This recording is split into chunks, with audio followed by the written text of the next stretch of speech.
Hello guys, welcome to VJ Techno Wizard. Today we are going to start new tech series that's called Microsoft Power BI. When it comes to salary part, Power BI Power BI developer got salary similar to other developers, like around 6 to 12 lakh per annum in topmost company if you are expert in Power BI.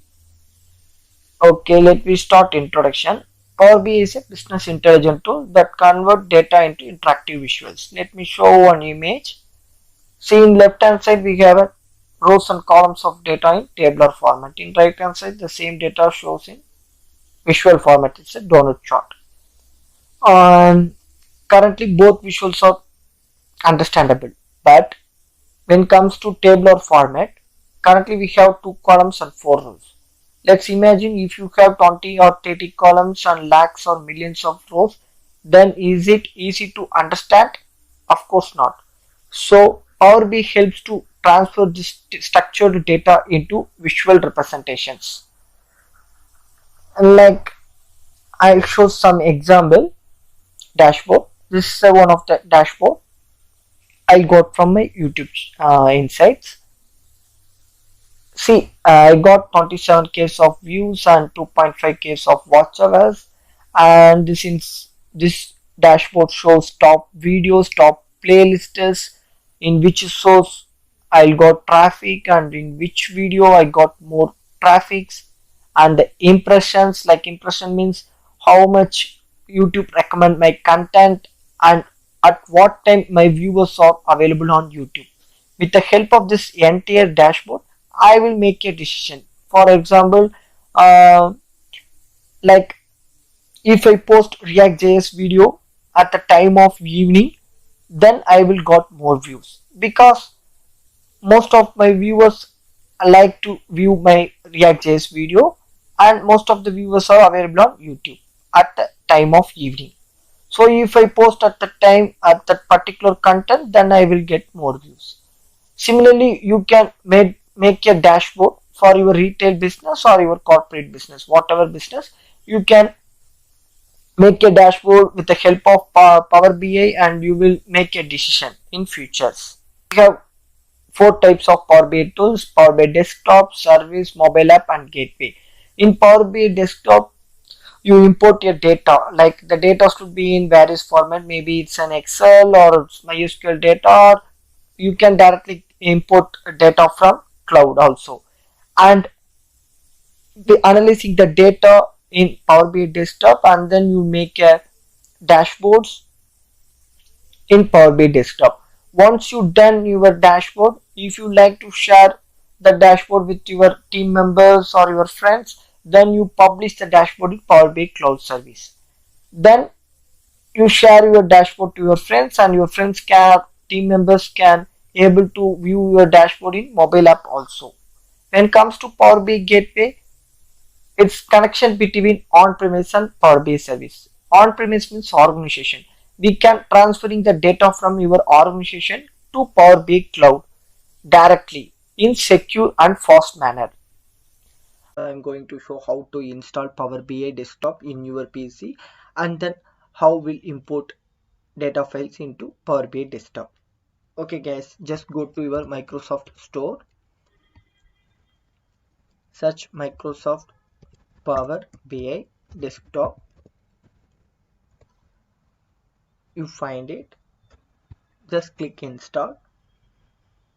Download part successfully completed. Let's open Power BI Desktop.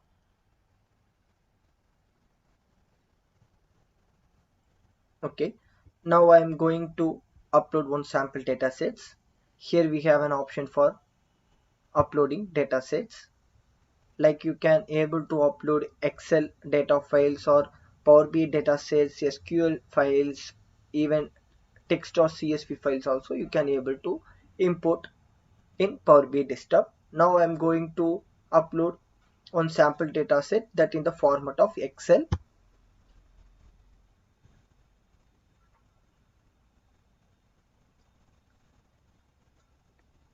This prompt shows the preview of your datasets. Here you can able to view the limited number of rows, but no worries. Once you loaded the dataset, you can able to view more rows.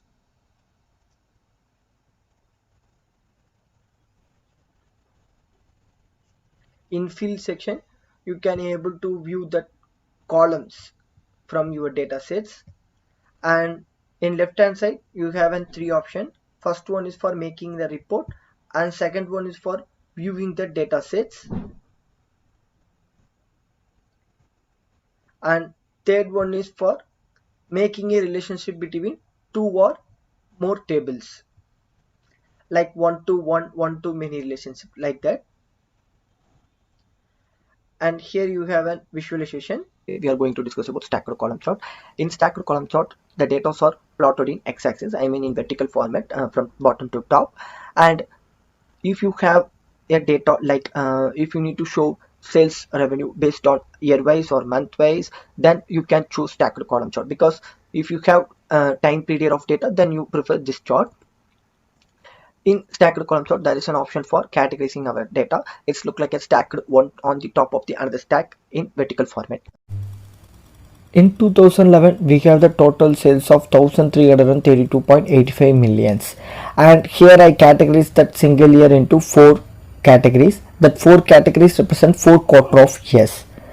Each category representing each individual color, so you can easily understand this visual. Okay guys, let's we do it practically in Power BI desktop. Okay guys, here I have one sample data set. In this data set, from the year of 2011 to 2014, I have some values. So now I choose the visualization part, stacked column chart. In axis, it's indicated x-axis. So here we plotted date, and in values we plot revenue. Now you can see year-wise sales performance, and when comparing this 4 years, 2012 achieve more revenue. Okay, and currently if you hover that any bar, then you can know that revenue. Okay, but if you need without hovering any chart, you need to know that value, then in format there is an option for data label. Just enable it, and now here it shows that value. Currently the display unit in auto. It's like an, if your data have less than 10 lakhs, then the value automatically look like 1k 2k in thousands range. If your data have more than 10 lakh, then it should look like an m. You can, if you need an exact values, then you can choose none. It shows the exact value, but it can't easily readable, right? So my preference is you used to choose auto, and you have another options to change the colors, size and font family, etc. And then in plot area, if you need to add an image for that particular visual, then you can add here. And in tooltip, when you hover on that any bar, it shows that data values. If you disable it, it can't show. And in visual heading part, if you want to show that purpose of this visual to that your new user, then you can enable visual heading tooltip icon. Now I'll give some text. Trend analysis over time. Okay, now when you hover on this question mark icon, then you know the purpose of this visual. Trend analysis for time period. Like that you can add the definition for visuals. And we have another features. Currently you know the sales for that year, right? If I put month in legends, then it shows in for every year in month we have 12 months, right? So it shows 12 categories for every year. Okay, but it's not easy to viewable, so I'll add a quarter of year. So we have 4 quarters in 1 year. Quarter 1 indicates Jan, Feb, March, and quarter 2 indicates April to June, and July to September, and October to December. Legend is considered as categories. And then without legend, how we can know the data deeply? Then I prefer this drill through. If you enable the drill icon, and if you choose that any particular year, you can know quarter wise data, and if I choose any quarter 1, then you can know month wise details. This is another option. And the second one is you can drill through in hierarchical level. Currently shows year wise. When I click, it shows quarter wise, and again when I click, it shows month wise. This is another method, and it's like And the third one is an expand all down one level in hierarchy. When I click that expand all down in one level hierarchy, then it shows in everything in a single level, like 2011 and Jan month, the total sales appear here. Okay guys, that's all about stacked column chart. We are going to learn about clustered column chart. In column chart, basically the data are plotted in x-axis and it represent in vertical format. In your data set, you have date related or time related data, then you can choose column chart. When it comes to clustered column chart, it's very useful when you need to review multiple categories over a time period, and make sure the categories should be less than 5. If you have more than 5 categories to compare over the time period, then you can choose stacked column chart. And I already posted a video about stacked column chart in my channel. I will add a link about that video in description and card also. So watch it for better understanding about stacked column chart. And this is the sample image about clustered column chart. Okay guys, let me do it practically in Microsoft Power BI. Okay guys, let me import our sample data set.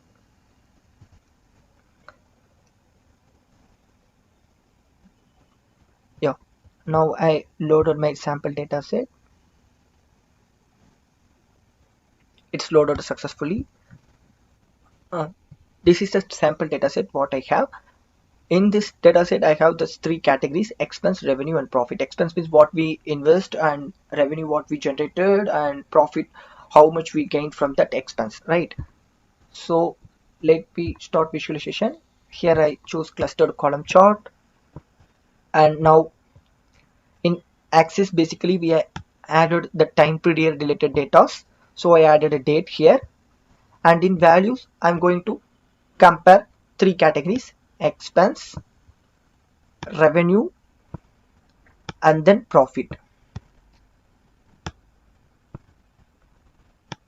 Now with the help of this clustered column chart, we can easily understand in the year of 2011 the expense how much we invest, and that revenue how much we generated from our expense, and this one shows how much profit we gained from our expense. Okay, now I enable the data label for deep understanding about our performance of revenue and profit.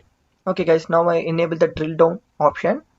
When I choose that year, it shows month wise, and I can also drill up to come back to that original visual. And we have another option as small multiples. Here when I added that month field in small multiples, in every year we have 12 months, right? So that single visual splitted into 12 group as per the month order. One represents January month and 2 represent Feb. Likewise 12 represent December month. So month wise it shows the data. We can also give the name of the month, like I created a new column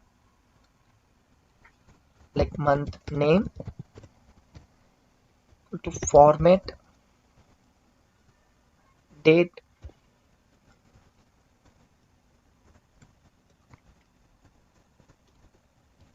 month. She, instead of month number, here I add month name. Now it shows month name, but it shows in alphabet order. So we need to show it from Jan to December, right? So I short that particular month name column based on month number.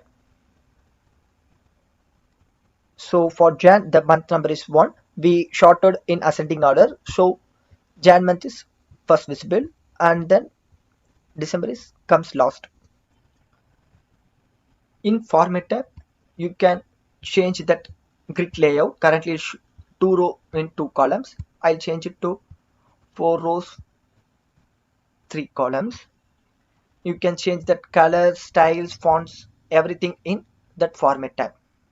That's all about clustered column chart. We are going to learn about 100% stacked column chart.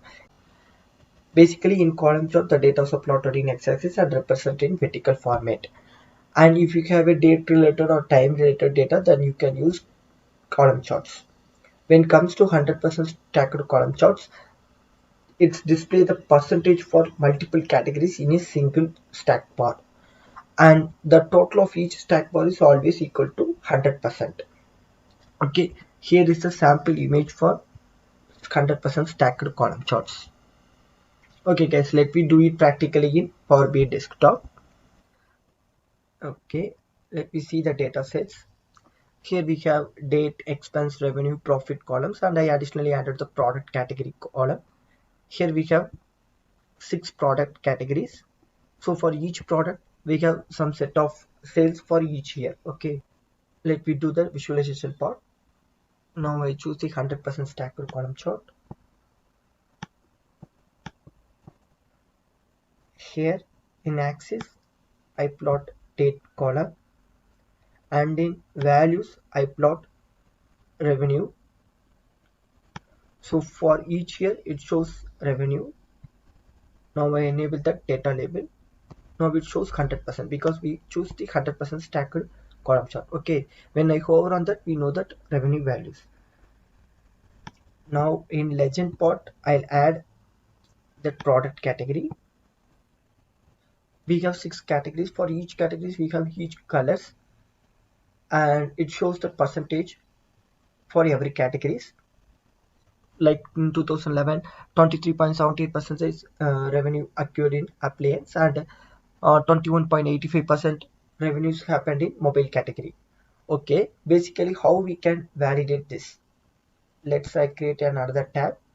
Here I add one matrix visual.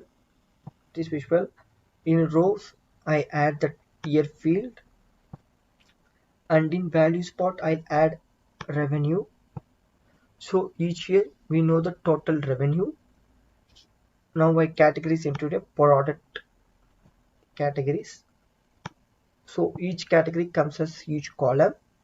So in the year of 2011 we know the revenue for each categories individually, and we sum of this entire rows, then we can get this total revenue. Let me validate the percentage is correct or not. Let's I take one category from the year of 2011, mobile category. Around we have that 63,55,430 as a revenue, and we have some total. So let me open calculator, type 63 lakhs 55,430 as a sales revenue of mobile category, and divided by total revenue.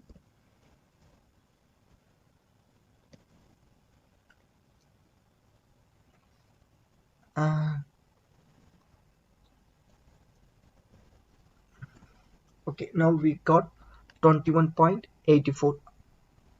Let me validate it. See, in 2011 we got 21.85 percentage as the revenue of mobile category, 21.849. So it's approximately 21.85. Okay guys, if you sum this all the 6 percentage, then you get the 100 percentage as total. That's all about 100% stacked column chart guys. And let me do a quick recap for all the 3 charts. When it comes to stacked column charts, it shows revenue details, and in clustered column charts we can easily review or compare multiple categories. But make sure if you have less than 5 categories, then you can choose clustered column chart. Otherwise you can go with stacked column chart or 100% stacked column chart. When it comes to 100% stacked column chart, it shows percentages. We are going to learn about line chart. Line chart are basically used to track changes or show trends over a period of time, and it represents as a continuous series of data points, and it's characterized by a straight line. Line chart also have some other additional features like dual axis forecasting, trend line, etc. And when it comes to dual axis, we can plot 2 data series on same chart with 2 different axis ranges. And in forecasting, we analyze the historical data and predict the future sales or future revenue. That's called forecasting. This is the sample image for line chart. Okay guys, let me do it practically in Power BI. Okay, let me see the data set first. We have a date column, expense, revenue, profit, and I newly added that unit sold column also. Okay, let me choose line chart in visualization tab, and in axis part, basically line chart in axis we should plot date. Okay, and then in values I plot expense first. So we have 4 years of data, and it shows 4 years of expenses. And we can also drill through by using this three option: drill down or next level hierarchy or one level in hierarchy. Okay, we can also add more than one categories in line chart. So I add revenue in values and profit also in values. Okay, now it shows three categories and representing three different colors. Okay, and now I enable that one level hierarchy. See, these line charts are similar to the column chart, but it's we can easily understand that it's like whether the sales or revenue increase or decrease over the time period because of these spikes. Okay, guys, in formatter we have some additional features like we can add a data points and we can change the pattern of line also. Okay, in data labels. Okay, in shapes we can change the style of line, either the dashed or dotted, but I prefer solid. And we can show markers. As of now it shows circle marker. We can also use triangle or square, any markers. This markers works like a data points. As of now it shows line chart. If I enable that step, it shows step pattern. Okay guys, let me discuss about dual axis. We have a secondary value. In this secondary value I plot units sold, and in values I plot revenue.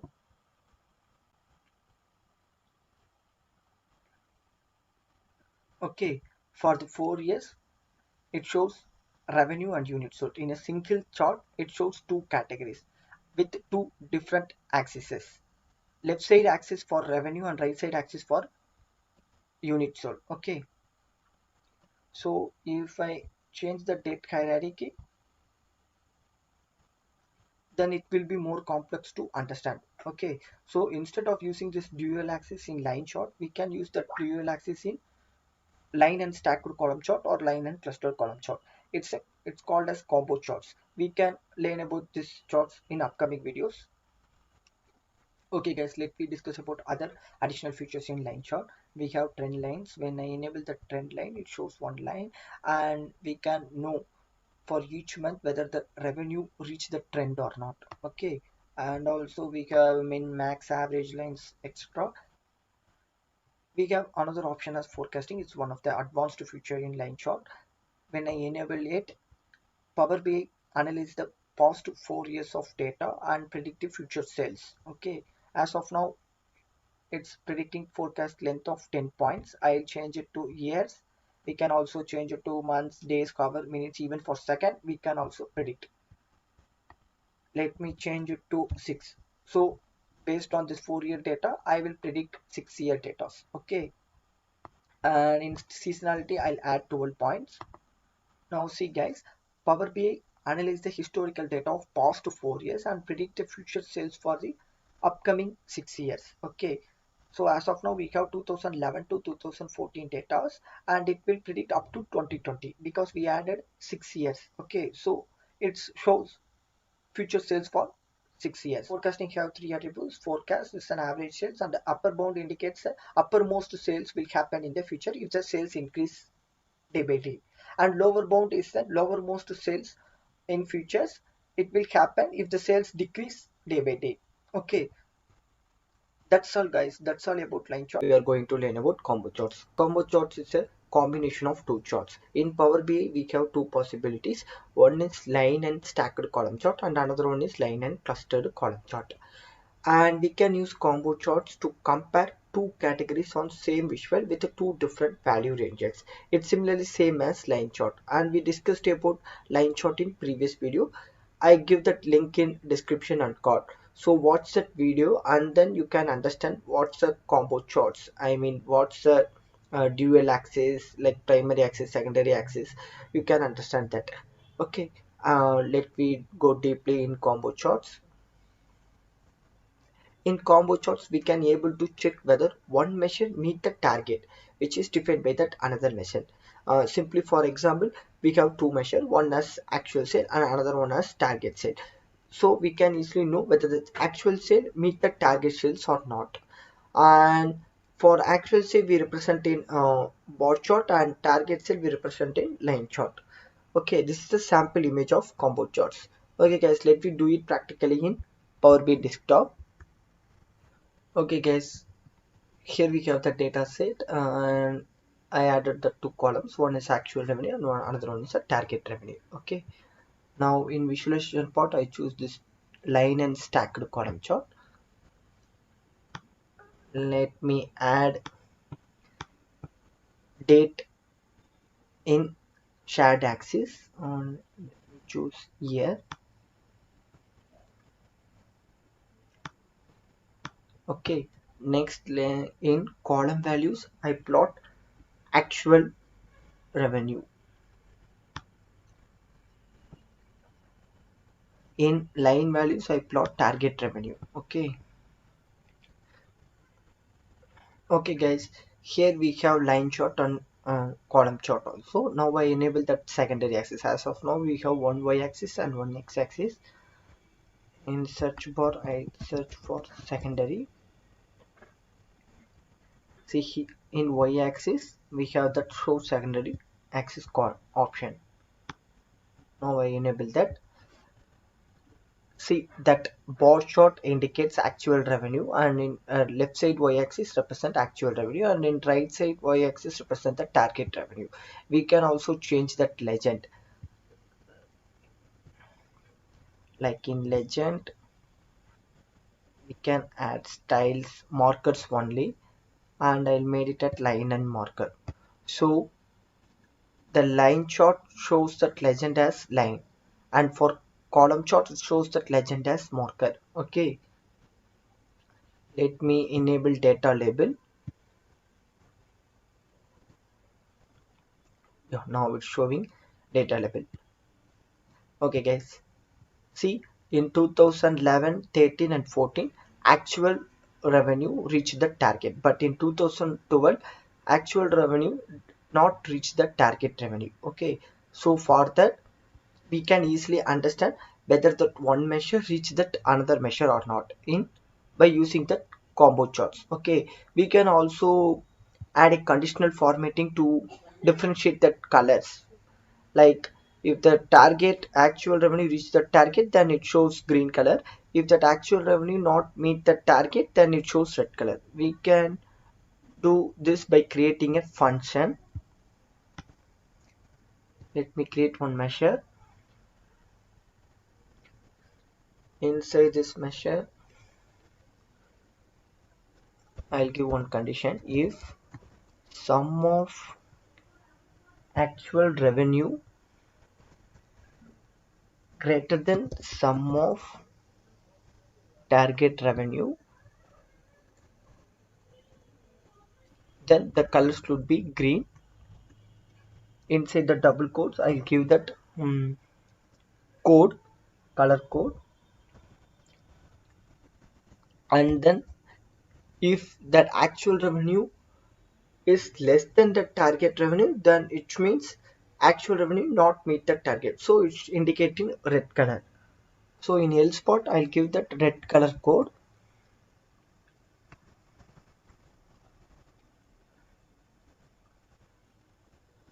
Okay, see, if that sum of actual revenue greater than the target revenue, then this color code will be applied. If sum of actual revenue not greater than, I mean less than the target revenue, then that color code will be red. This is an else part. Okay guys, okay, we closed all the parentheses. Now I'll check that. Okay, let's go to data colors.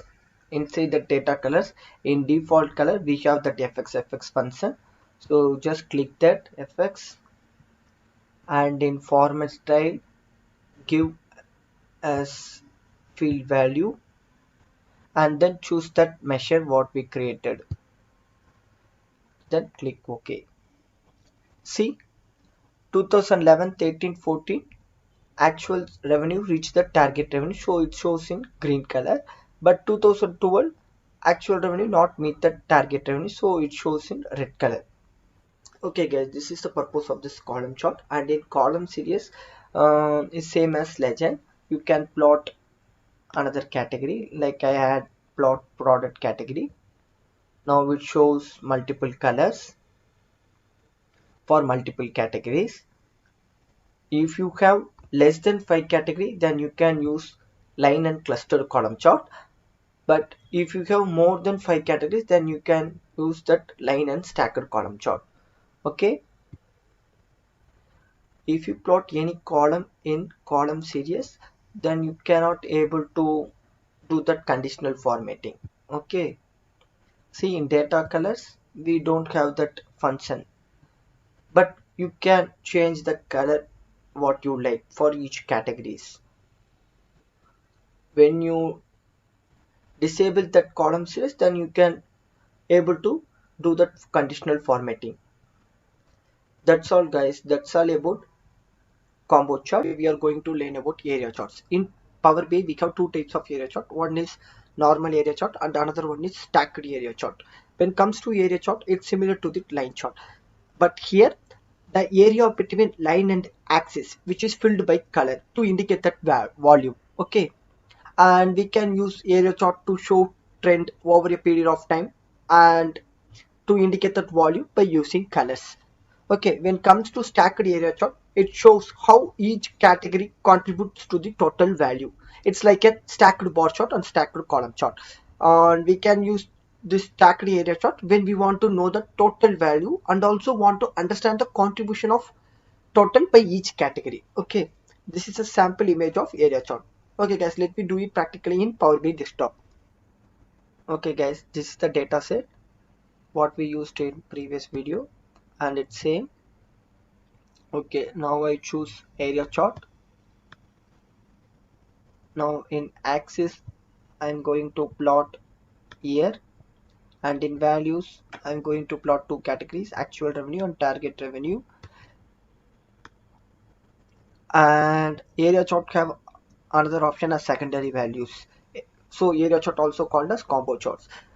In previous video we discussed about combo charts.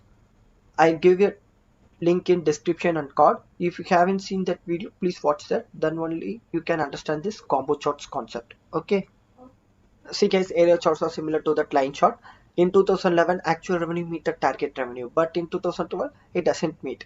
We can easily understand this comparison growth. Okay, and now I enable that data label and I'll add marker. Okay, now I'll choose another chart, stacked area chart.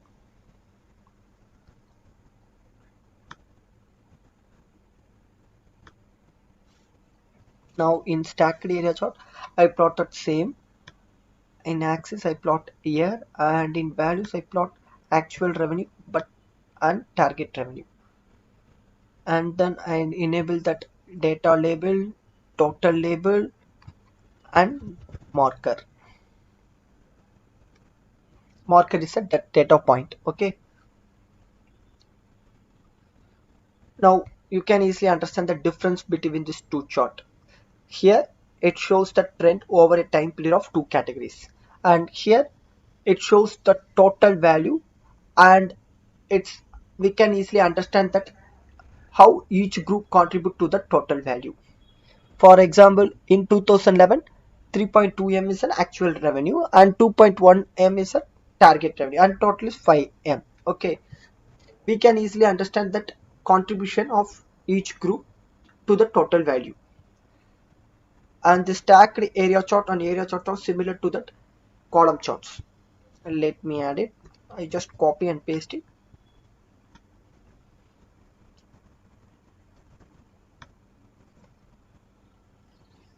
Here now I choose clustered column chart, and here I choose stacked column chart. Now you can easily understand the difference of these charts. These two charts we can easily compare two or more categories to understand that growth over a period of time. And these two charts, you can know the total value, and also you can able to understand how each group contributes to the total value. Okay, that's all guys, that's all about area and stacked area chart. Today we are going to learn about bar charts. Bar chart have three types in Power BI: stacked bar chart, 100% stacked bar chart, and clustered bar chart. Okay, bar chart are horizontal, and it's better than that column chart when you have multiple data labels in a single column. Multiple data labels means, for example, countries or cities. In a single column we have multiple countries and multiple cities, right? So in that case we can use bar chart, and you have time series and you need to show the trend over the time, then you can choose column chart. Okay, and the major difference between the bar chart and column chart is, in bar chart that values on x-axis like revenue, and categories comes on that y-axis like city names, country names. Okay, and in column chart values on y-axis same as revenue, and categories like times or date, month, year, whatever the time series or time period comes on that x-axis. This is the major difference. And in bar chart it's representing horizontal format, and in column chart it's representing vertical format. Okay, when comes to stacked bar chart, data series are stacked side by side, and it shows how each category contribute to the total value. And 100% stacked bar chart are similar to the stacked bar chart, but here it shows how the percentage of each category contribute to the total value. In stacked bar chart it shows that each category contribute to the total value, how much each category contribute to the total value. Here it shows the percentage, that's it, that's the difference. When it comes to clustered bar chart, it shows comparison. We can easily compare two categories like how much revenue generated and how much profit we get. Like that we can compare the two categories in a single chart. But if you have more than 3 or 4 or 5 categories, then you can choose stacked bar chart. And this is a sample of bar charts. First one is stacked bar chart, and second one is 100% stacked bar chart, and final one is clustered bar chart. Okay, okay guys, let me do it practically in Microsoft Power BI.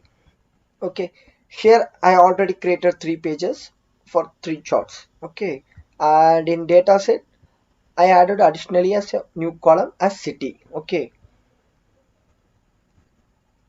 let me choose stacked bar chart first, and here I'm going to plot details. In axis I plot city. Okay, and it comes in y-axis. In bar chart, whenever the value we plotted in axis, it will comes in y-axis, but in column chart it will appear in x-axis. Okay, that's the difference between the two chart. Okay, and in values I plot revenue. It shows how much revenue generated by each city. Okay, and it shows in descending order. So Kolkata generated highest revenue when compared to other cities, and Coimbatore generate lowest revenue when compared to other cities. So we can easily compare which city have more revenue and which city generated less revenue and average revenue by using this bar chart. Okay, okay, and now I am going to plot product category in legend part, and now I enable the data label. See, we have another option as total label. So I'll change the display unit as 1000. Okay, now it shows 3477k revenue generated by Kolkata, and how each category contribute to the total value, it will appear in that legend part. For example, electronics category generated 1.28 million and 0.64 million revenue generated by the sport category. Okay, and some categories are not sold in Kolkata, so it doesn't appear here. So from this point we can easily understand how each category contribute to the total value. Okay, and when it comes to 100% stacked bar chart, it's similar to the stacked bar chart, right? instead of revenue, here it shows percentage. Okay, now I choose 100% stacked bar chart, and now it shows how much of percentage each category contribute to that total of 100 percentage. Okay, like electronics generate 36.67 percentage out of that 100 percentage in Kolkata city. Okay guys, let me validate that percentage is correct or not. So in Kolkata city, I'm going to take one category. Let me take sports category. Sports category generated 6,35,515. Okay, 6,35,515. And the total revenue generated by Kolkata city is 34,76,642.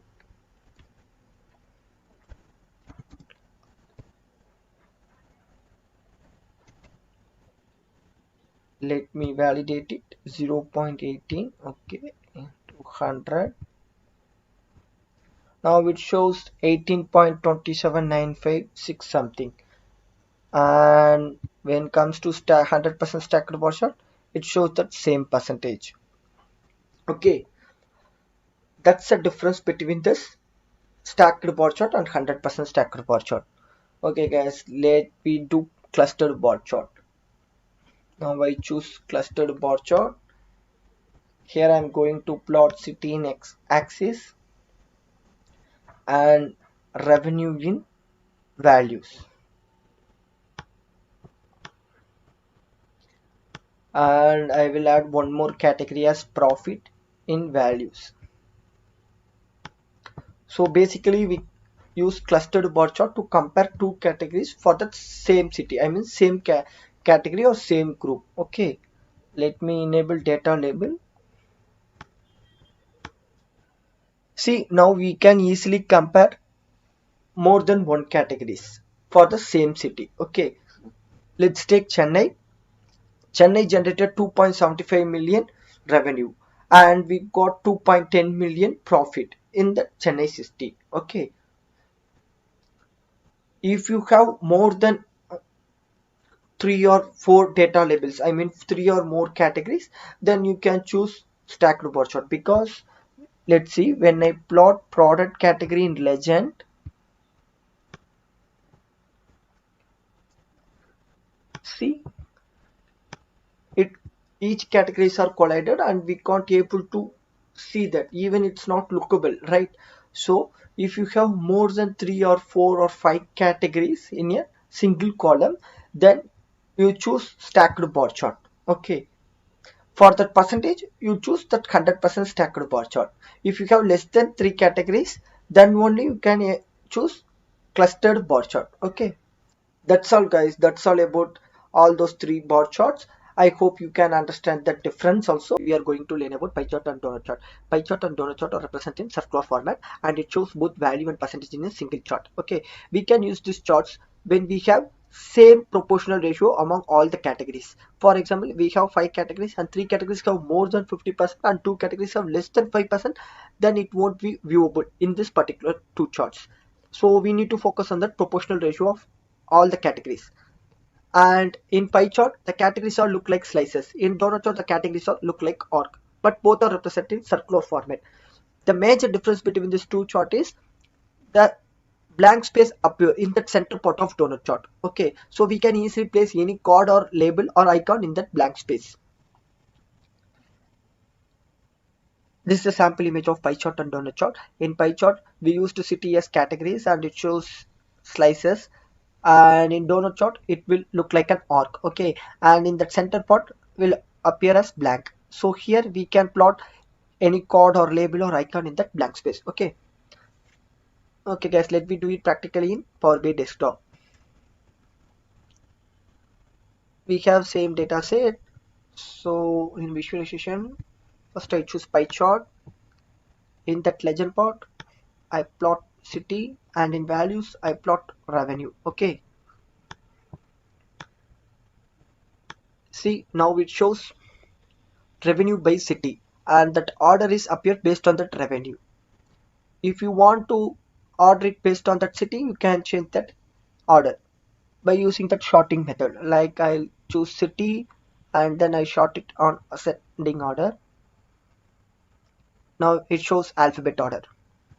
But most of time we should order it based on that revenue. Okay. So then only we can easily understand which city have achieved more revenue, which city have achieved less revenue. As of now, Kolkata generated 3 million. Okay, now in format tab, we can change the position of legend. Position means this name of the cities and that colors. We can change it to top or top center, bottom, anywhere. And in data colors, you can choose your own colors.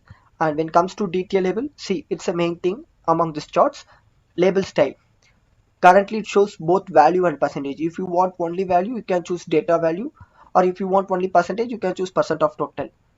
And there is another option as all details label, so it shows name, value and percentage. Okay, and now I'm going to choose donut chart. Now the center part becomes blank. Okay, we have another options also in shapes. See here, inner radius. When I reduce that inner radius to 0, then it will become pie chart. Now I increase that radius. Based on that radius, the arc size will be increased and decreased based on the radius. Okay, this is another option as dot angle. We can rotate the visual by using this option. Presently it's 0 degree. Now I'll make it as 180 degree. Now that visual is rotated. Okay, and now I'm going to plot one chord in between this blank space. Okay, let me choose chord visual. Here I plot revenue and I'll reduce the size of that chord.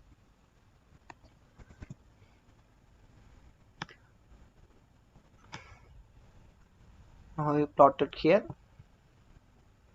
See, the total revenue of all the cities are 22M and Pune generated 2M out of 22M. Okay, so that percentage is calculated based on that particular category revenue out of the total revenue. So 10.07 percentage of revenue contributed by Pune out of the 22 million revenue. Okay, that means 100%. Now we have another option as details. Here I am going to plot product category.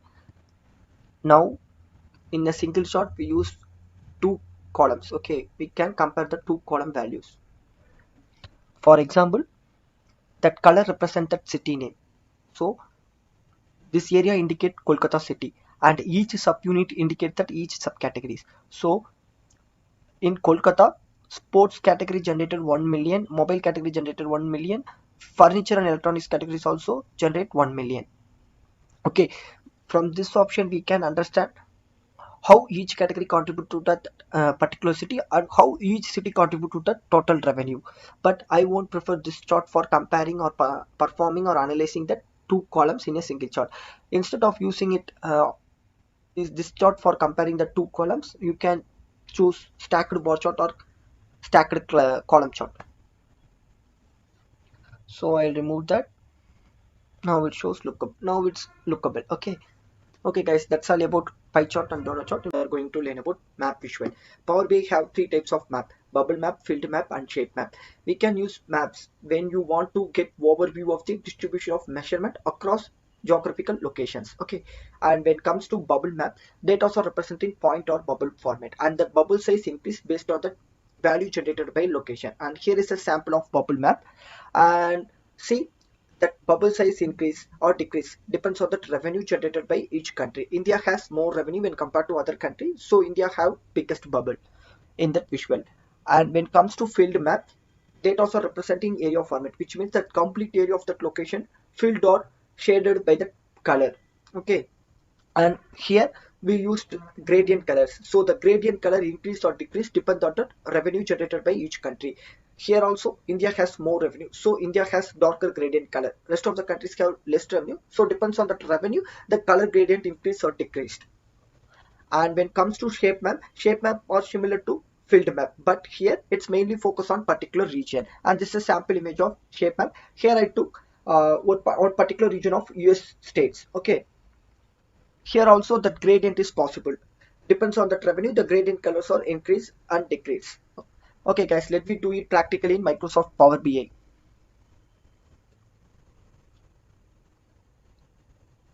Now I choose map visual, and in location I'm going to plot city,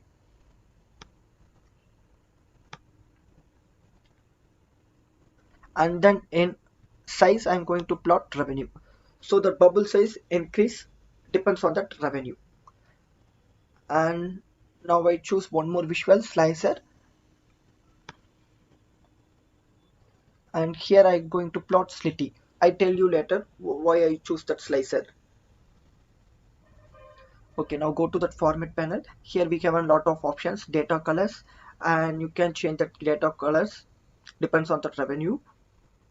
And you can enable that category, it shows that city name, but we don't need to enable that because by default it shows that cities when you hover on that particular place.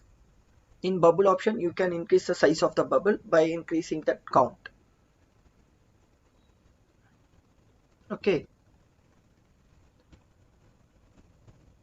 and okay, let's expand map controls. Here we have auto zoom button options. The purpose of auto zoom is very useful when you want to find that particular city. Let's take an example. Here it shows us world map. You have lot of countries and you want to know that particular country value or particular location value. How you can find it? Either you have hover on each place and find the place what you need and know that revenue. Otherwise you just use the slicer. Here it shows all the city names and you can just click that city, particular city, and know the value of that revenue of that city. Okay, but when I enable that auto zoom in that map visual, whenever I choose any city, that it automatically zoom on that particular city and cover that particular area of that city. Okay, now I choose Chennai and here it shows Chennai only.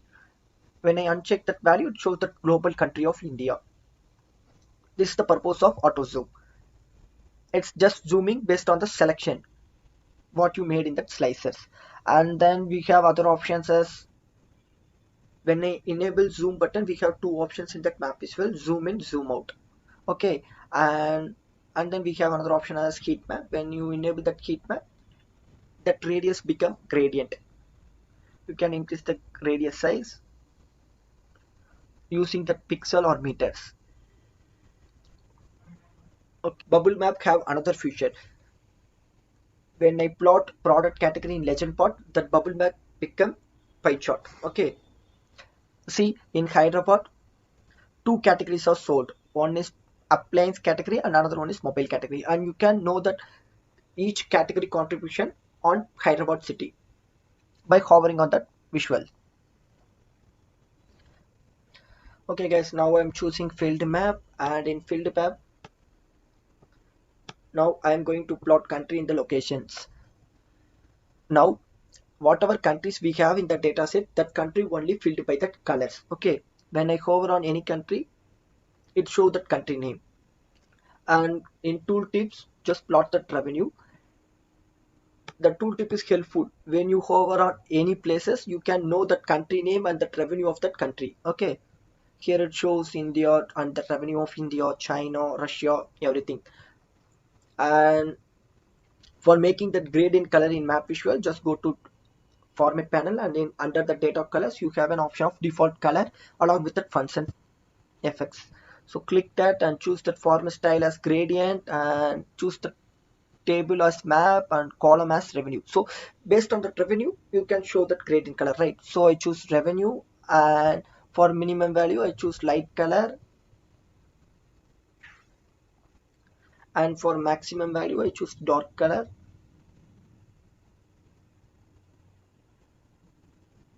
Now when I click OK, it now the gradient color appear to all the countries. Depends on the revenue, the color will be vary. India has more revenue when compared to other countries, so India has darkest gradient color. Okay, and in format panel we have other options for map controls, auto zoom, zoom buttons, etc. And when it comes to map styles, you have a theme. Currently it's a road. You can choose Arial and dark theme also available, but I'll prefer light themes or road because it's very easy to view the places and label of that place. And then we have other options. The rest of the option is basic option, you can try it on yourself. Okay guys, let's go to shape map. Now I choose shape map. Shape map is also similar to field map, but it's focused on one particular location, right? So here I plot states in location, and in tooltip I'm going to plot revenue, and go to that format panel and change the default color for gradient format style, revenue, and that minimum value should be light color, maximum value should be darkest color. Okay, now I hit OK. Now expand shape. Here multiple country map visuals are available. Now I choose USA states because in my dataset I have data that related to US country. So if I choose UK countries, it won't show because I don't have data that related to UK countries. So I choose USA. You can add your custom map also, and you can choose the default color, and we have an option of zoom in, zoom out options, auto zoom also available. Rest of the options are similar to other visuals. It's a general options. You can do it on yourself. Guys, that's all about map visual. We are going to learn about gauge chart. Before we start, let me discuss one use case. You are a businessman and you running your business successfully. But every day before you start your business, you'll set some target or goal, right? And at the end of the day, you'll check whether we achieve the target or not. So in this scenario, if you need a chart, then you can use this gauge chart. Yes, guys, gauge chart has circular arc and it shows that actual value that progress towards to the target or goal. It's like a speedometer. Okay, and gauge chart have four attributes: minimum value, maximum value, current value, and target value. Current value are shaded by color inside that arc, and target value or goal represented by a single line on the arc. The shading value represents the progress towards the goal. This is a sample image. 1k as minimum value and 10m is a maximum value and 5m is an actual value, and this single line indicate the target value as 6m. Here it shows in red color because the actual value doesn't meet the target value, but here the actual value meets the target value, so it shows in green color. Green indicates good. Okay, so we can show the colors dynamically based on the conditions. Okay guys, let me do it practically in Power BI desktop.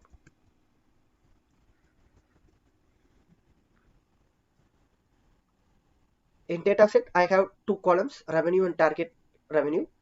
Now I choose gauge chart. In gauge chart, we have four types: value and target value. Minimum value and maximum value, you can choose columns or you can choose measures also. Okay, now I choose revenue and I plot revenue in value, and in target value, I plot target revenue. Okay, and I'll add one more slicer. In slicer, I'm going to plot date, and I choose date hierarchy and I choose year only. Okay, see, 0m is a minimum value. You can change the minimum value in multiple ways. Either you can plot any columns in minimum values, like I plot expense. Here it shows 5m because that minimum expense is 5m, so it shows 5m. And let's go to the format panel. Here in gauge axis, you have min and max option. Here also you can set that value, like starting value as 10,000 and maximum value as 100m. You can set the maximum and minimum value here also. Power BI basically consider minimum value as 0, and when it comes to maximum value, it's always calculated based on that actual value, because that maximum value is always double times greater than that actual value. Okay, here we have 22m as actual value, and just multiply it with 2 and you got around 44m. So it's around 44 to 45m as a maximum value. Here it's showing. Okay, and we have another options, and when it comes to data colors, here we have two options, for fill and for target. And now I'm going to add one conditions to make it color dynamically based on the condition. Okay, for that, now I'll create a measure Let me name it as goal, and I'll create a if condition.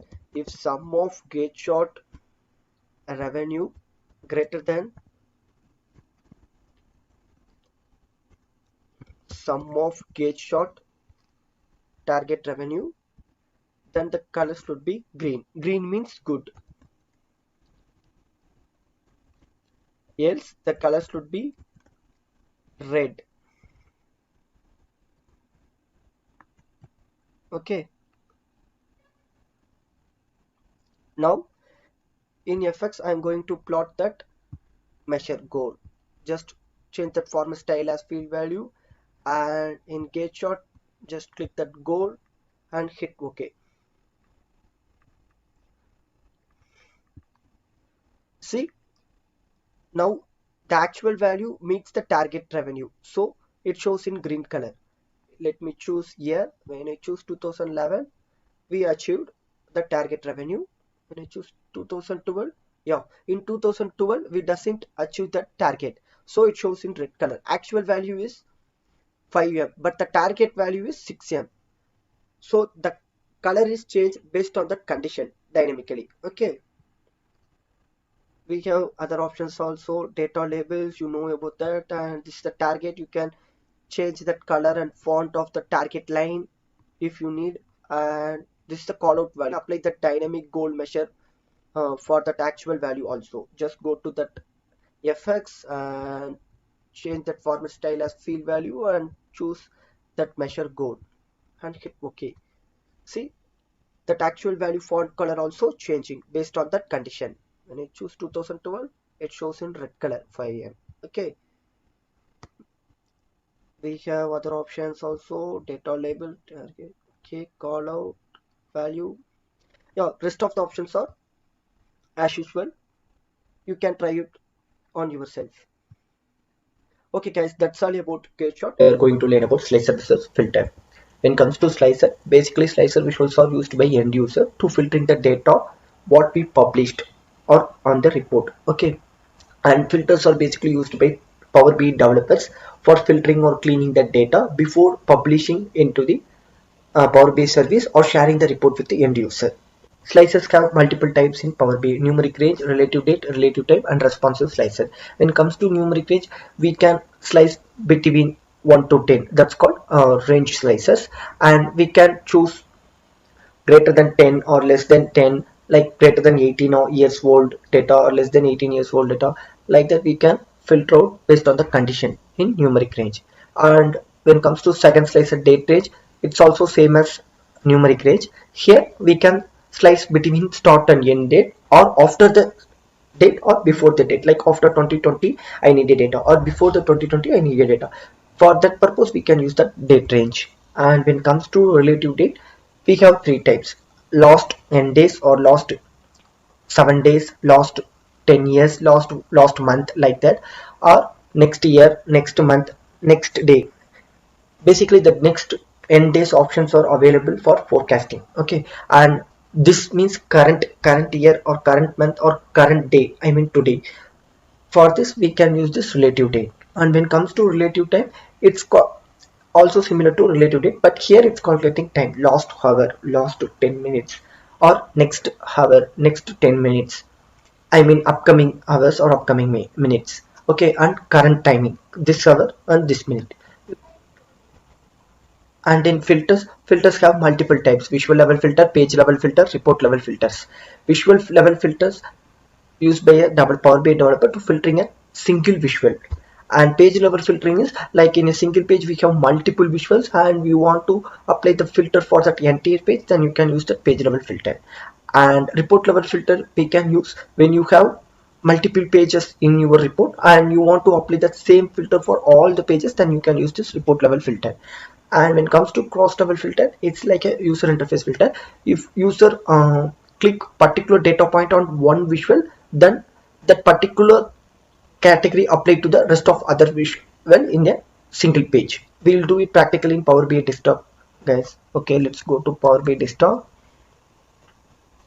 Now I have two pages slicer which is filtered. Now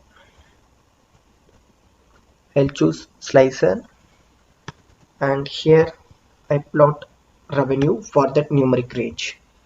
Okay, and then I choose another one fish.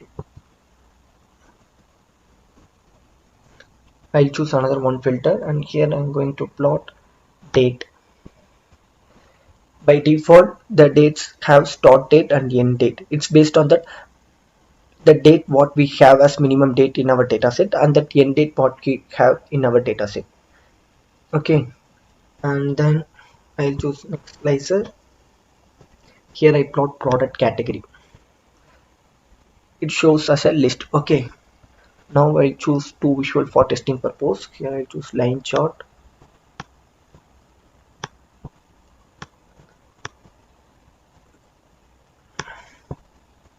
And here I plot in axis, I plot date, test date, and in values I plot revenue. And then I'll create another visual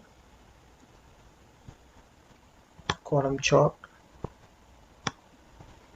Here, based on the product category, know the revenue. Okay. Now I'm going to that numeric range slicer. Here we have that minimum revenue of 2 lakhs and maximum revenue we have 8 lakhs. Now I want a revenue range between 5 to 7. So I'll just drag this 5. I'll just randomly select that above 5 lakhs and the value between 5 lakhs to 7 lakhs. So here in y-axis also that filter applied 5 to 7 lakhs. Here also it's applied. Okay, and now I want 2000. Here we have 2011 to 2014 data, but I need only data between 2013 to 14. Here also it's applied. This is that range. It's between range. We can also choose less than. Here I choose the revenue should be less than 4,66,000 something. And here also I can choose before or after date. I need a data before 2012 November 20. It also applied. See, before November 2012 the data what we have it's applied here. And we can also have after option. This way that before, after and between visuals are basically works. And now I choose in date slicer we have another options relative date and time. Now I choose relative date. Here we have last one. Now I choose last 1 year. We don't have data between 2021 and 22. That's why it's not shown. Now I choose last 10 years. See, from 2012 to 2022 we have data, and here it shows 2012 to 2014. The same method apply for last days and weeks also. And we have another options as years calendar and months calendar, weeks calendar, which means it's calculating the last completed dates. Like for example, as usual I choose last 10 years. Here I choose last 10 years. Here it's take 2012 to 2022. But when I choose last 10 years calendar, it's only calculating the completed years. Okay, so 2020s are still running and it's not completed, but 2021 is the last completed year. And here I choose last 10 years, so it's calculating 2012 to 2021. Okay, last 10 completed years. And we have also relative time, but in our data set we don't have time related data, like last 1 minute and last 1 hour also. Here it shows the timing, right? Basically that relative time slicer are useful when you have stock related data, because every hours the stock prices increase or decrease, right? So in that case you can use this relative time slices. Now I'll change it to default one. And when it comes to the text slicer, you have text related columns and you want to filter something, you can use this text related slicer. Here you have two options, list and drop down. When I choose drop down, it's calculating all. By default it's selected everything, and you want to select a particular thing, you can choose. And you want to select multiple categories, then you just click control button in your keyboard and then click another category. Then it selected that multiple categories. Okay, and in top you have that erase icon, that is clear selections. It's just clearing all the data. Now I'll again make it to list, and we have another responsive option in slicer. Just go to the general, and under that orientation option we have both vertical and horizontal. Vertical is like list out the categories in vertical order. When I choose horizontal, it's like square box and it look like responsive. Okay, now I choose appliance, and that selected category highlighted in black color. Rest of the categories are in normal color. When I choose another category as furniture, it shows that selected category as black color. Okay, this is that responsive slicer. Now I again change it to vertical. But the responsive slicer work only in that list option. When I choose drop down, that option not available in general. Okay, it's only available when that slicer become list. Then only you can change that list in vertical to horizontal. Basically the date related slices, country, product category slices that are commonly used in all the pages of that entire report, right? So here in this first page I have this 3 slicer, and I want the same 3 slicer in the second page also.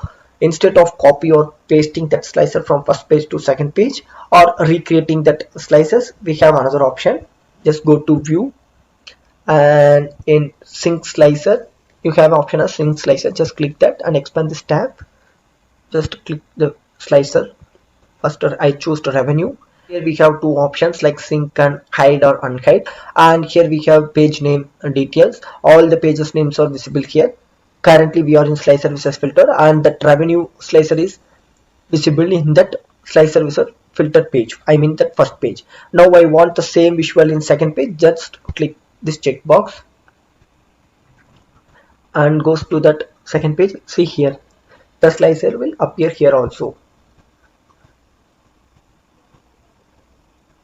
In same way I applied rest of the 2 visuals like date slicer and category slicer. Now in second page also the 3 visuals appear. Okay, now I'll make this date as list, and I'll choose only year.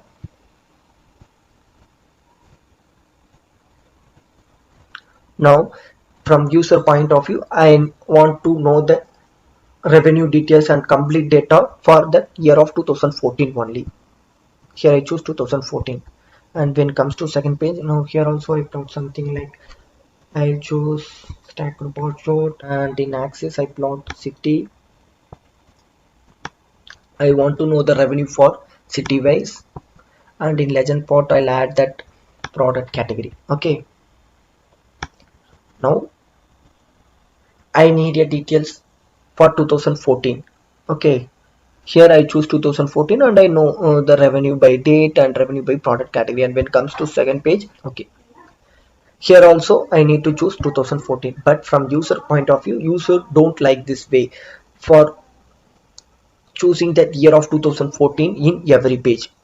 Okay, for overcome from this problem, Power BI have one simple solution. Just click that slicer and goes to the sync slicer tab. Here you have another option as sync. Now I'll sync. I just check this box and it automatically syncs. When I choose 2014, that same slicer and that same filter appear on this page also. Now here I choose 2012 and go to that first page. Here also it's applied 2012, and now I'll choose multi-select like 2012 and 2013. Here also that same filter applied. This is called sync slicer. Okay, now we'll discuss about filters. Now I choose this column chart. Here I don't need appliance category, so I'm going to filter on that particular visual. So I'll just select all the category and uncheck that appliance category. Here that appliance category is gone. Okay, now I don't want that appliance category for that entire page. So in that case, you can just drag that product category and plot it on filter on this page, and Now I'll select all the category and uncheck that appliance category. See, in slicer also that appliance category is gone, and in visual also, I mean in that column chart also that appliance category is gone. Now I'll uncheck electronics also. In both visual, the electronic category is gone. Okay, this is called filter on this page. And now I don't want that category in all the page, I mean that entire report. In that case, you can use the filter on all pages. Now I product category filter on all pages, and I'll uncheck appliance and electronics. See, in second page also appliance and electronics category is gone.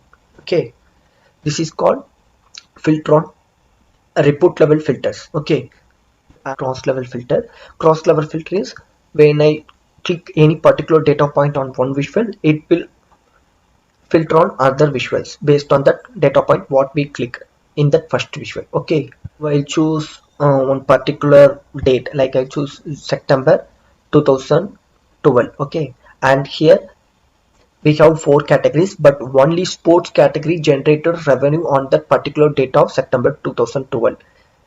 See, and here it's the data is highlighting. Okay, this will happen based on that cross level filter.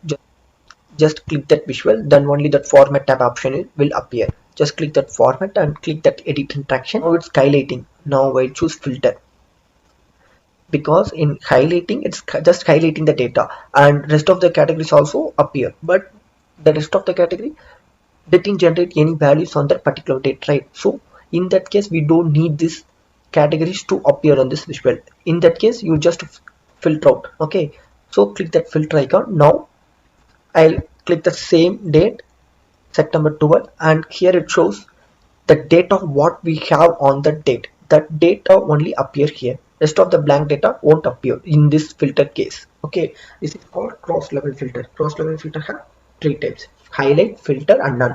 None means the one visual won't interact with other visuals. Like I choose same date here. This visual not interact with this visual because it's blocked. Okay, that's all guys, that's all about slicer and visual. I hope you understand the entire concept of slicer and filters. We are going to learn about chord versus KPI. In Power BI we have two types of chords, chord and multi-row chord. When it comes to chord visual show the total value of single category, like total revenue or total expense, and you want to show total revenue, total expense and profit in your report, and you want to use that chord visual only, then you should use the chord visual three times, because in a single chord visual you can show that single category only. Okay, and this is a sample image of chord visual. Currently it shows 21M revenue.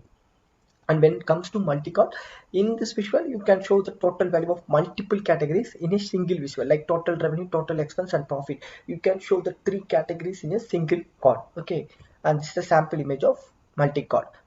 um, in 2011, how much revenue we generated and what's the target revenue. Currently it shows three categories in each row. Okay, this is the concept of chord and multi-chord. Now I'm going to talk about KPI. KPI is a key performance indicator which shows our current status and how far we are ahead or behind to the target. Okay, it's like a gauge chart, and it has some additional features also. KPI have three major fields: indicator, trend axis, target code. When it comes to indicator, it's calculating the main measure which we want to evaluate. For example, currently showing current year sales. And trend axis, it shows the trend whether it's going upward or downward. It's present in a line chart. Okay, but the trend axis will appear behind that KPI visual, which means in the background of KPI visual it shows the trends, and it's based on data time. Okay, and when it comes to goals, it shows the target value and the distance from the target as a percentage. Currently it's showing whether we reach the target or not. Like if you reach the target, then it shows in green color, else it shows in red color. And then additionally it shows how long we are ahead or behind to the target. Okay, and this is a sample of image. That 7.37 is the revenue of 2014, and that 6.12M is the previous year value, which means it's a target to the 2014. 6.12M is the revenue of 2013, and we set that previous year value to the target for the 2014. And inside that parenthesis it shows two values. Plus 1.24 means we reached the target and we generated 1.24 m more revenue when compared to the previous year. And the 20.27, which means showing in a percentage, we generated 20.27 percentage of more revenue when compared to the previous year of sales. Okay, that's all guys. That's all about the explanation of code and KPI. Let's we do it practically in Power BI desktop. Okay, now I choose code visual. In code visual, I'm going to plot revenue. See, currently it shows 21 m revenue, and now I'll try to plot another field. I mean, one more field in that field panel. Like I'll drag and drop that expense, but it's changed to expense. Okay, so in code visual, it will keep only one category or one column or one measure. Okay, it won't keep two categories in that code visual.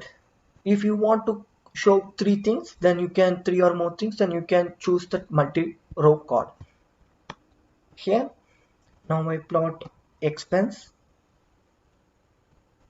and then I plot revenue, then I plot year. Okay, I plot three categories, which means three columns I plotted. And now it shows three things. Each year has each row. So based on this concept, it generated four rows. Okay, 2011, 12, 13 and 14. And based on that each year, it shows that expense and revenue. This is called multi-row code. Okay, and when it comes to the format panel, we have data label. Here you can change that display units as auto, none or 1000, whatever you want. And we have category label. When I am disabling this, that total expense label is gone. So just to enable that, instead of keeping a title for cards, you can use this category label and you can give that label of the card. Okay, because when we give name in title like expense, it shows in the top of the visual, but whenever you are using that card visual, I won't prefer titles. If you want to give the dynamic titles, then you can use this title option. Yes, you can use the category label option. Okay, it's look good. Now rest of the options are common options. You can try it on your own self. Okay, and when it comes to that multi-row code, here also the same options are available in format panel like data labels and category labels, and we have additional option as code. Here you can give that outline, like I'll give outline on top, bottom, left, right. See, it shows like a line. You can change the color of outline. Okay, but basically that multi-code is rarely used. Basically Power BI developers are using that code visual because it's look pretty good. Okay, okay guys, now I choose one slicer and here I plot year and I'll make it as list. Now I'm going to choose KPI. In KPI,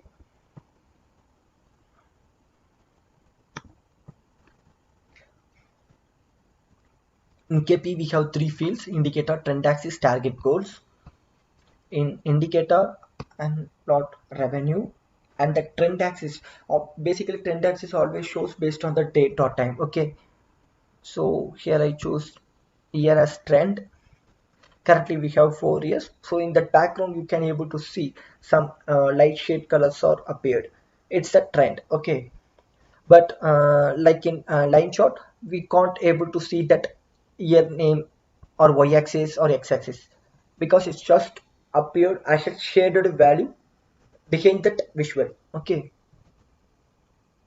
and for target goals, currently I don't have any target value, so I'm going to set a target for each year, and the target value is calculated based on the previous years of revenue. Okay, for example, the 2014 target value is the revenue of 2013, and when it comes to 2013, the target value for 2013 is based on the revenue of 2012. Okay, so for that I'm creating a measure.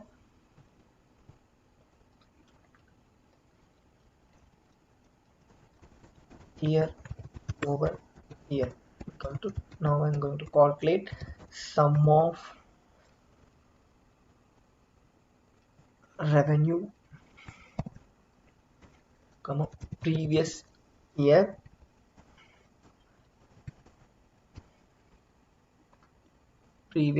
of date. Okay, now I explain that logic. Here it's calculating that sum of revenue, and that filter is previous year, which means when the user select any year in the slicer, for example, now I'm going to select 2014, then here it will appear previous year, so it automatically take 2013, and here it's calculated revenue of 2013. Okay, and now I created this measure, that KPI Visual. I'm going to plot that year over year. Okay, now I'll choose 1 year as 2011. Currently it shows goal is blank and infinity percentage. Why it's showing like this? Because we don't have any data in the year of 2010. So I'll add one more thing, that measure, like I added plus 0. Okay, if there is a blank, then it will appear like a 0. Okay, currently it's showing the trend axis also behind that visual. Like we have 4 years and currently it shows 4-year trend. When I choose any one of the year in the slicer, it won't appear because the trend will appear more than 1 year. Okay, now I choose 2011 and 12, and the trend axis will appear automatically. Okay, now let's go to that format panel. We have indicator, it's display that units auto, and I'll change it to millions. Currently showing 7.36 m. And then we have option as show icon, which means it shows tick. If that actual value reach the target value, then that icon becomes tick. If the actual value not meet the target value, then it's become a warning symbol, exclamatory symbol. Okay, for example, I choose 2012. Here it shows that exclamatory. So this is that icon. You can modify that size, or you don't want that icon, you can disable it also, but use that icon and increase the size. And then we have trend axis, which appear behind this visual. If you don't want, you can disable it, but it's look like a normal call. So I prefer you to enable the trend axis and make the transparency up to 30 to 40%. And then goals. Now I'll disable that goals, that below value is gone, and I'll disable the distance also, that entire thing is gone. Now I enable that goals, and you can label anything. Now I label it as year over year, and then now I enable that distance, and in label we have 3 options, a value, percent, and both. Okay, now that goal and distance option is very useful in this KPI. Okay, so from this visual we can easily understand that first value shows that current value 7.36 m is that actual revenue generated on the year of 2014, and 6.12 m is the target revenue, and it's calculated based on the previous year of 2013. And inside that parenthesis we have 2 things. One is value, it shows how much value we generated more than the previous year. So 1.24 million revenue we generated when comparing with the previous year.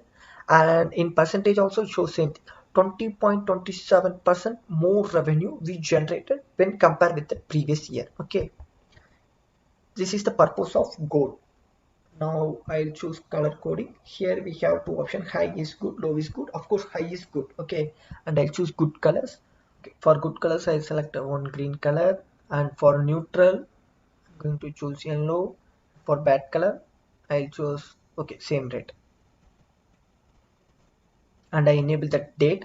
Date means it shows that current selected date or year or month, whatever. Okay, the rest of the options are same as all other visuals, so you can try it on your own self. Now I choose 2011, it shows 4.01 million, and now I'm going to choose 2012. the actual revenue is 3.19 M, but the target revenue is 4.01. It won't reach the target, and minus 0.82 million less revenue when comparing with previous year of 2011. And when it comes to percentage, minus 20.52 percentage less revenue we generated when compared with the previous year. Okay, now I'll choose 2013, and here we achieved the target because in 2013 the actual revenue is 6.12 M and the target revenue is just 3.19 M. So it's achieved the target and it shows in green color with a good indication of tick mark. Okay, and inside the parenthesis also we generated 2.93 M more revenue when compared with the previous year of 2012, and that 91.85% of more revenue we generated when compared with the previous year of 2012. Okay, this is the difference of card and KPI visual. We're going to learn about what is funnel chart and how to create this chart and when to use that funnel chart. Okay, let's move to the topic. If you have sequential data in your data set and the data has multi levels or multiple stages, then you can use this funnel chart. Okay, and most of the cases funnel charts look like a funnel, like a bottleneck. Okay, and the first stage or first level of funnel chart, it's always considered as 100% of progress, and upcoming steps, I mean second, third level and fourth level or other subsequent stages or final stages will be smaller when compared to the first stage, and percentage also become less for each level when compared to that first stage. Okay, now make sure in your data set you have at least 4 levels of sequential data, otherwise don't use this funnel chart. Okay, and then if you have a large amount of data set with more levels, more stages, then don't use this funnel chart, it won't make look nice. Okay, and basically we'll use this funnel chart for the tracking that conversions or retention rates. I'll explain one use case while working on that report, and this is the sample screenshot of funnel chart. We'll create the same in Power BI desktop. Let's move to Power BI desktop. Here I have one simple data set with 2 columns and 4 rows. Okay, now I'll choose funnel chart, and in category I plot status and in values I plot count.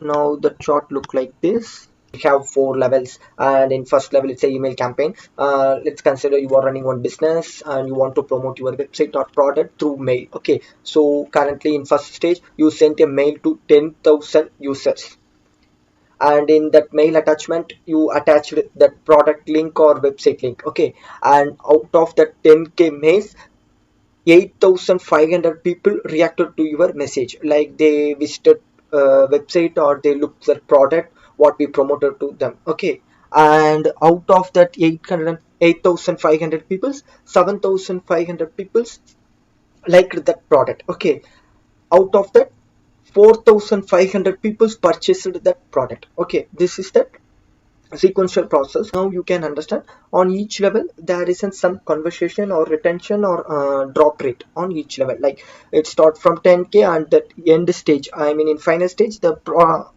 number of people's count is 5k. Okay, and here it shows that percentage. At initial stage it's 100% and in final stage it shows 45%. So out of 100, 45% of people purchased that product through that marketing. Okay, and in format panel we have an option like you can change color for each level by enabling show all, and you can add a color for each level. In data labels in position we have 2 options, inside center or outside end. I'll prefer inside center. Okay, now let's comes to the label content. Here you have data value and percentages. Data value showing that exact count, and if you want a percentage then you can use this percent of first or previous. And what's the difference between those two is when take this step, if you want to know the difference between the current step and previous step, then you can use the percent of previous. Like see, now I am in that add to cart step. Here the count is 7,500. Okay, now I'll open the calculator. 7,500 divided by, and percent of previous, we choose the percent of previous, so we have to consider the previous step. Here we'll have that count as 8,500. So 8,500. and I multiplied with 100. Result is 88.235 and the total value is 88.24%. Okay, if you want to compare the current step with the first step, then you can use the percent of first. Okay, in this case, let's take numerator as 7.5k and denominator as 10k.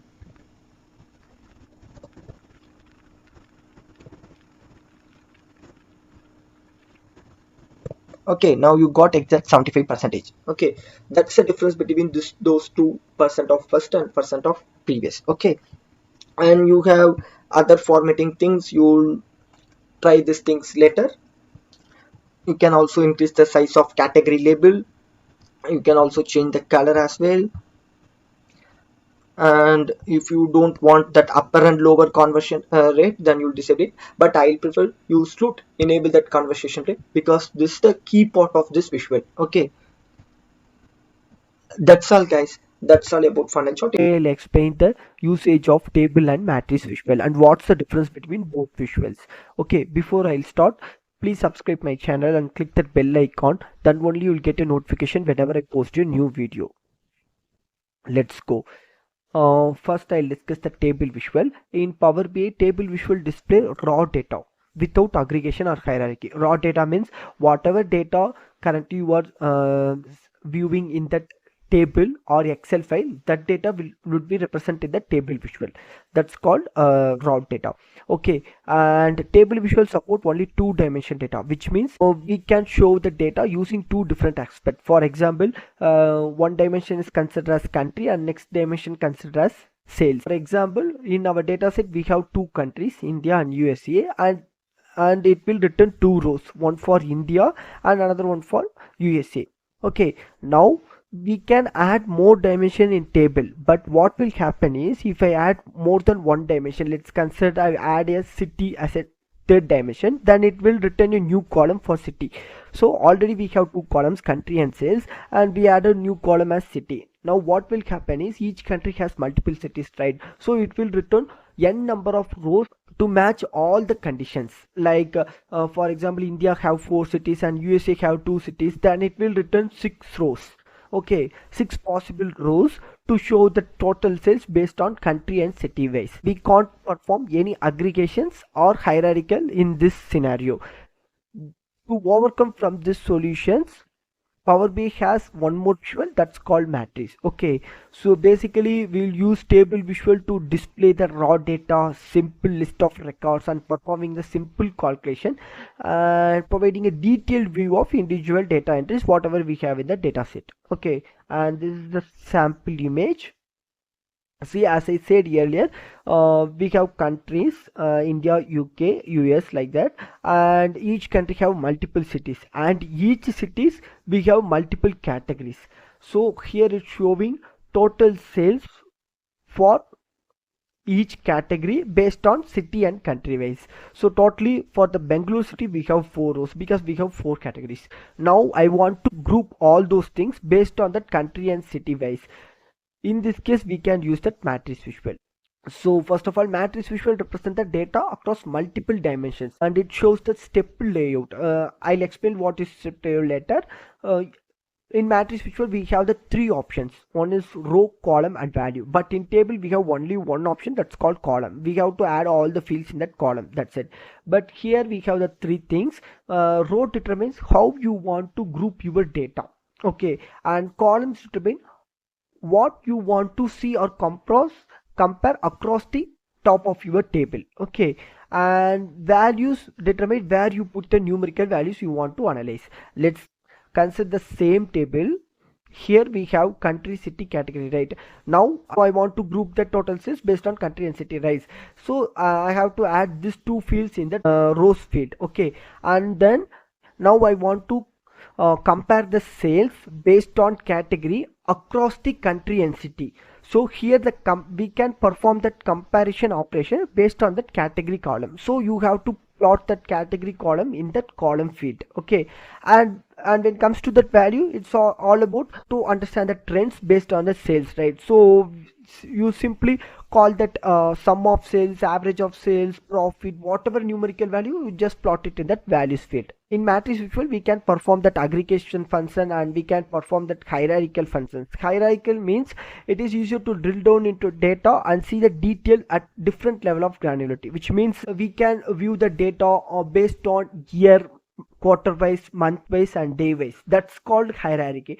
Country, city, that's also called hierarchy. From top level to next level, okay, to bottom level, and we can again reach back to the top level with the help of drill up. Okay, this is the example image. Like here we are showing the total sales based on country wise, and we are comparing across the category wise. Okay, so user can easily understand what's the sales for laptop in India and UK and USA. So they can easily compare that sales for that particular category across different countries, right? And here we have that hierarchy option. That's what we discussed earlier.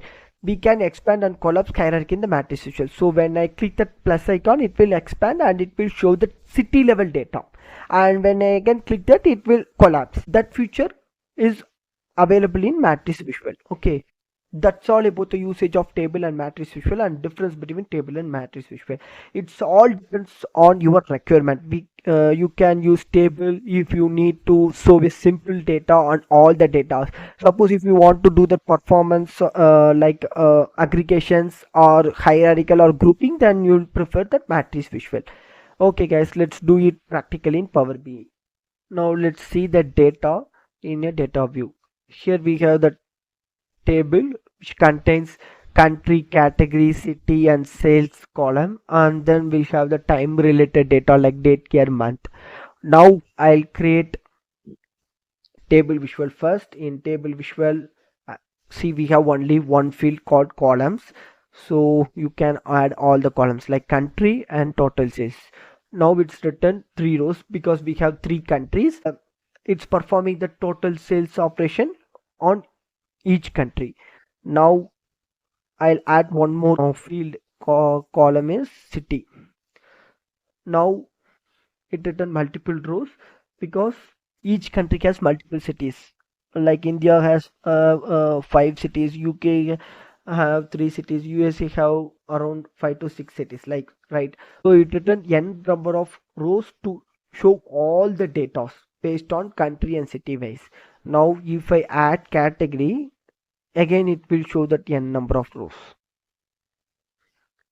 From user point of view, if we have less number of rows, then they can easily understand the sales trend or across country wise or city wise. But let's imagine in our current data set we have around 304 rows. For the 304 rows, in table visual it written 304 rows, right?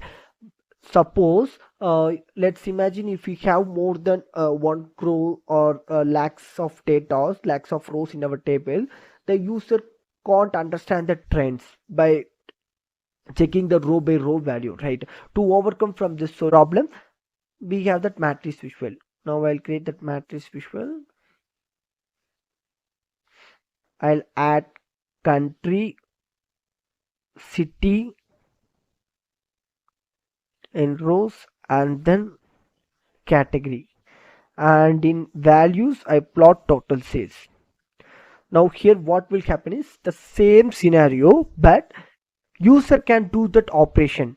Whenever they want to view the detailed level data, they'll simply click that drill down icon to expand next level of the hierarchy. And again, if they want to know the detailed level of data, then they'll simply click the drill down icon to get the detailed level of granularity, right? Like this. But in table visual, it's not possible. We need to check row by row data to understand that scenario. But in matrix visual, all the values are aggregated and grouped, and it's in a hierarchical manner. See, here is a hierarchy. First you plot out country, so it is a top level hierarchy, and second is a city level and category. So user can handle that hierarchical operations from their end, and they want to go back to the top level, simply they can use the drill up operation to go back to the top level stage. Okay, yeah. Now I plot that category value in that column field. Here what happened is, in category column we have four categories. Okay, four types of categories, like see, cloth, gadgets, laptop and mobiles. So each category becomes one column. When you added that, when you add any column, any categorical columns in that column field, then that each value become one column in that matrix table, so user can easily understand the trends between multiple categories. For instance, user want to know the sales of laptop across multiple countries or cities. Then in that case, they can simply understand like this much sales happened on that laptop category, and they can compare the sales with other categories as well, and they can compare the sales of India with the sales of USA.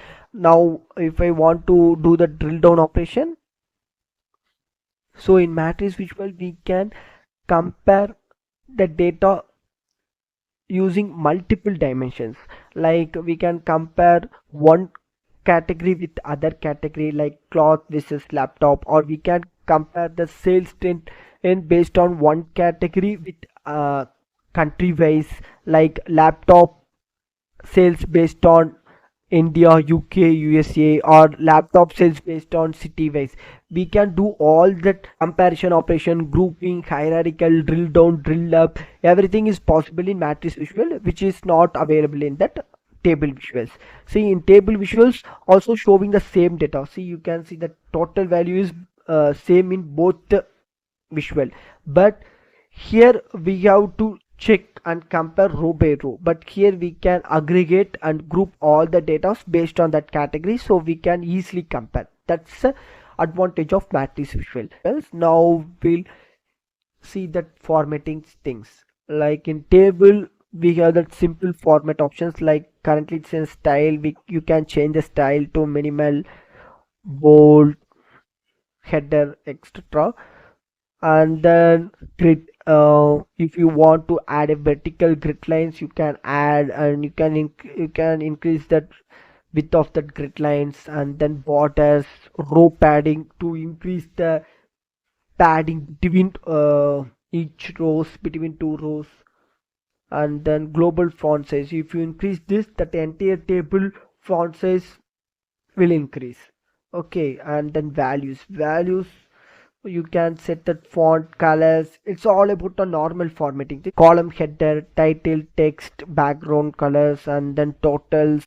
Suppose if you want to format each column specifically, then just come to here, specific column, and select the column you want to format, and then add like text color. For country I've added, change the text color, and for city I've changed different color like this, right? And in cell element you can add that conditional formatting, like I'll go to the sum of total sales, and then I'll enable the data box. So see, it's like a, we called a bar chart in inside the table visual, right? So based on that value it's showing the data bars, and if you want to format the data bars you can do that. Suppose if you have one more column like URL column in your data set, then you can add that URL column here as well, and whenever user click that URL column, it will redirect to that browser, and it will open that particular website in that browser. Okay, now let's go to that matrix visual. Here in matrix visual we have that same formatting, like grid, values, column header, row header. Additionally we have few more features. Okay, now in matrix visual we have two types of totals, subtotals and grand totals. Subtotal show the total based on each level of hierarchy, and grand total shows the overall total of that hierarchy. Okay, now I'll enable that column subtotal. See, here we have one more column has total, and it will show that subtotal for each row based on that each type and each hierarchy. Okay, and then when I enable that row subtotal, it will appear here. Suppose of this subtotal is, suppose user want to know that total sales for that particular category cloth, then they simply check that total at the end. Okay, 33.9 something, and they want to understand the total sales for that particular category cloth for the country India, then they can simply see here the first cell 1285 multiple zeros, right? And in another scenario, they want to understand uh, the total sales for that particular country India, uh, by considering all the categories, then this is the sales, total sales, like 55150000, right? They want to understand the total sales for that particular category cloth for the country India, then they can simply see here the first cell 1285 multiple zeros. In another scenario, they want to understand the total sales for that particular country India, uh, by considering all the categories, then this is the sales, total sales, like 55150000, right? And they want to view the sales trend on country wise and city wise, they can expand it simply and they can view the data. So in matrix visual, user can easily view the data in multi-dimensional based on their requirement. Okay, and we have column grand total and row grand total. You can do the operation whatever you want. And then let's go to the specific columns.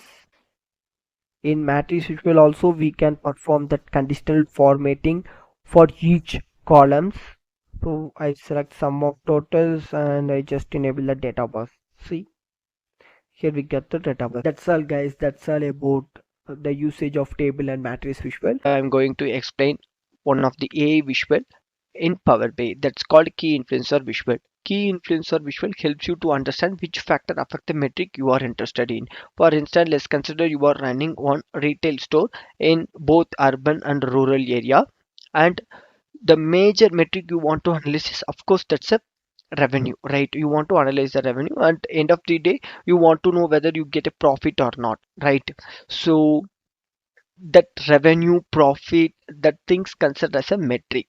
And the factor is, when it comes to that factor, basically what are the reason which leads to increase the revenue or decrease the revenue, that's considered as a factors. For example, mm, you are running a store in a popular area, so you'll automatically get more profit because the population counts are very high.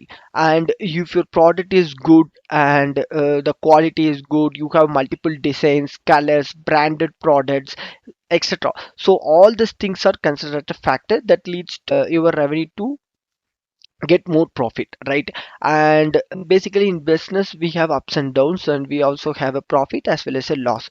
So when you face a loss, if you are running a store in a rural area, or the population counts are less in the surrounding of your store, and you, if your product is not too good, and if you don't have any new attractable designs, and your cost is high, you are not providing any offers and discounts to the customers in the festival time, these are the things that leads to get a loss in your business, right? So these are the factors which affect the metric that we are interested in. Okay, so basically it analyze the data and rank the factors which matters and display them as a key influencer. Okay, and in this visual we have three sections: analyze field, explain by field, and expand by field. In analyze field, just move the metric you want to investigate. For example, as I said here, we want to analyze that revenue, or we want to analyze that profit. Let's take other examples also. We want to analyze that customers churn predictions, like whether the customers still staying in our network, or they left that network, and why they left. So you want to analyze that thing, right? And customers reviews, whether they provided positive feedback or negative feedback.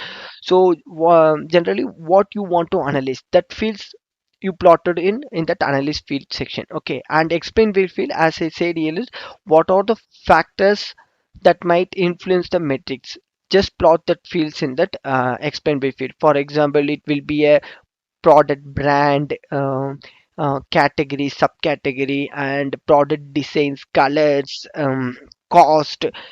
There will be anything which influence that metric, right? So whatever fields that you think it might influence the metrics, just plot that field in that expand by field and ignore that expand by field. If you want to analyze the measure or summarize the field, then use this expand by field, otherwise ignore that. And in key influencer, we have two sections. One is key influencer. It will show the top contributor to the selected metric. It just list out that factors that affect the metrics and just show the possibility. Okay, and this is a sample image of key influencers. And we have one more section that's called segments. So basically, top segments show that segment that contribute to the selected metric. For example, it simply analyze the data and categorizing into multiple segments based on the similarities. Okay, and this is a sample image of segments. Let's do it practically in Power BI desktop.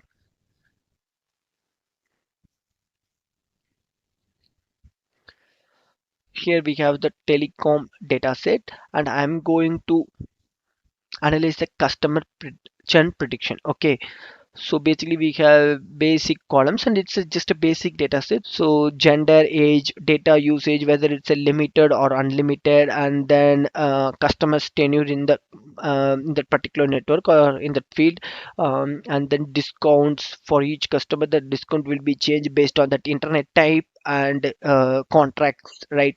So internet type, we have cable, DSL, fiber optic, and charges, and then customer status, whether they are still staying in that network or they left. Okay, and then the reason for staying or the reason for leaving, and then customer city, the customer ID. Okay, now let's create a visual. Just set key influencer and first plot the column which you want to analyze or investigate. Okay, now I want to analyze the customer status, whether they are staying in our network or they left our network. Like if they are staying, then I want to know why they are staying. If they left our network, then I have to know why they left that network. What are the factors leads the customers to left our network, right? So I just plot customer status in analyze field. First thing is internet type, explained by internet type, and Discord. The key influencer visual is very helpful for each business. Let's consider two example: network A and network B. 1,000 customers are in network A and 500 customers are in network B. Now 500 customers left from network A and moved to network B. The reason will be anything like network B provide more features compared to network A. Like network B provide multiple features at in low cost and the data speed also very high when compared to network A. Then the definitely people move from A to B, right? So the reason for churn in network A is they are not providing a good data speed and they are not providing a good internet type to that customer, and the cost also high when compared to network B. That's the reason customers left the network A and they joined in network B. And when comes to the network B, there will be a profit.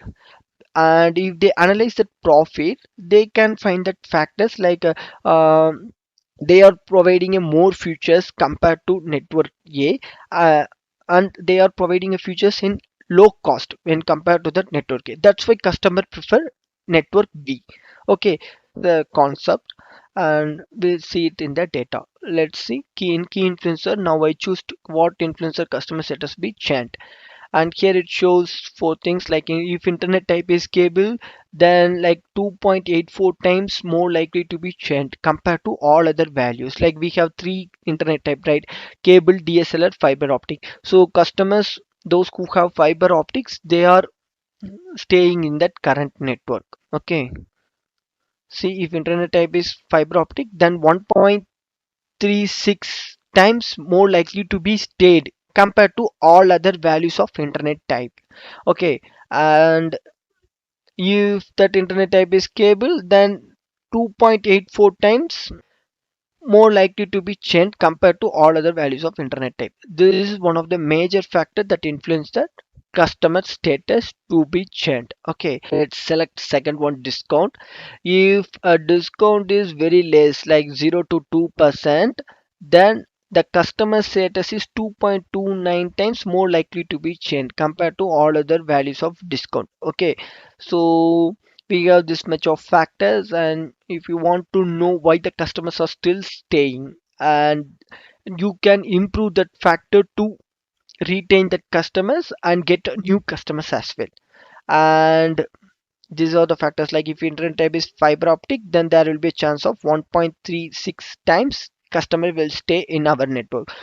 So better stop providing a cable internet type to customers and improve and increase to provide a fiber optic internet type to the customers to retain your customers and get more new customers as well. And if you provide a discount is more than 15 percentage, then there will be a chance of 1.30 times customers will stay in this network. Okay, so better to give somewhere 10 to 15 percentage discount to the customers, okay, to retain the customers and get a new customers. So these are the factors that you have to improve to get more customers, and these are the factors you should avoid or you should switch to the better one to get more customers. Okay, here in this bar chart it shows the categories. So category wise it shows that percentage.